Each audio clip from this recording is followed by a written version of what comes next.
Je vais attaquer une recette pour les enfants avec un produit étonnant. Les mini-moules. C'est tout petit, c'est mignon.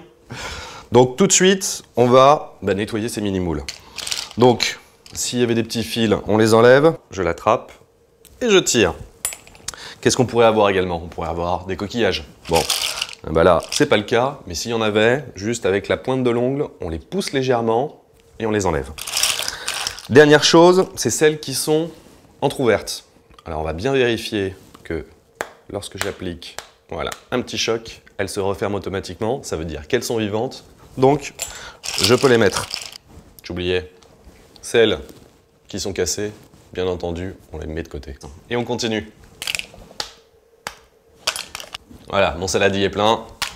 Et on va attaquer la cuisson. Donc pour ça, je vais avoir besoin d'un oignon.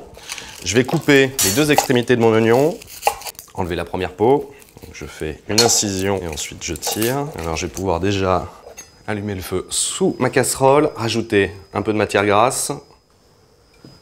Et le temps que ça fonde, j'ai juste le temps de couper mon oignon. Donc je vais essayer de le couper le plus finement possible. Donc je commence d'abord dans un premier sens, puis après je vais couper dans l'épaisseur pour enfin réaliser des tout petits cubes.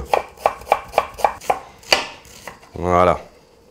Je peux directement mettre mon oignon dans ma casserole. Je mélange légèrement. Là, je veux juste faire fondre mon oignon. Je veux pas de coloration. Donc, je suis parti pour une petite minute de cuisson. Dans une recette classique, on rajouterait un alcool. Bon, là, on a dit recette pour enfants. Donc, on va s'abstenir. On va directement mettre nos moules. Hop là. Je vais rajouter un petit peu de poivre. Ça va aider à leur ouverture. Je mélange bien. Et je couvre. 2 minutes de cuisson. Donc, en fait, c'est le même principe que pour les moules traditionnelles. Elles ont beau être petites, on va juste attendre qu'elles s'ouvrent et dès qu'elles sont toutes ouvertes, on arrête la cuisson. Jamais de surcuisson avec les moules. C'est bon, toutes nos moules sont ouvertes. J'attape une passoire et là, je vais récupérer tout le jus de cuisson de ces moules. Donc ce jus, on va pouvoir commencer à le faire réduire. Ici, j'ai des tomates en boîte. Avec les boîtes, on n'a pas de surprise. On a vraiment quelque chose de bien sucré. Je vais utiliser un couteau. Là, j'ai des tomates entières. En fait, je vais chercher à couper grossièrement ces tomates. Je peux verser. Et on va laisser ploploter une petite dizaine de minutes. J'ai pas rajouté de sel parce qu'en fait, le jus de mes moules est déjà naturellement salé.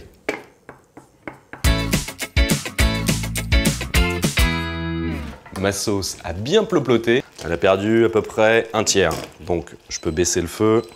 Et on va rajouter 2 cuillerées à soupe de ketchup, histoire de rajouter un petit peu de sucre à cette sauce.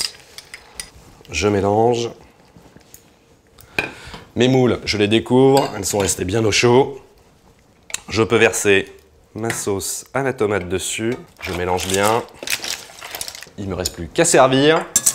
Je prends un petit peu de persil que je vais couper finement et je parsème. Bon, si l'objectif de notre mission était de faire manger des moules à vos enfants, je pense qu'avec cette recette de moules à la sauce tomate et au ketchup, on a réussi. Bon appétit!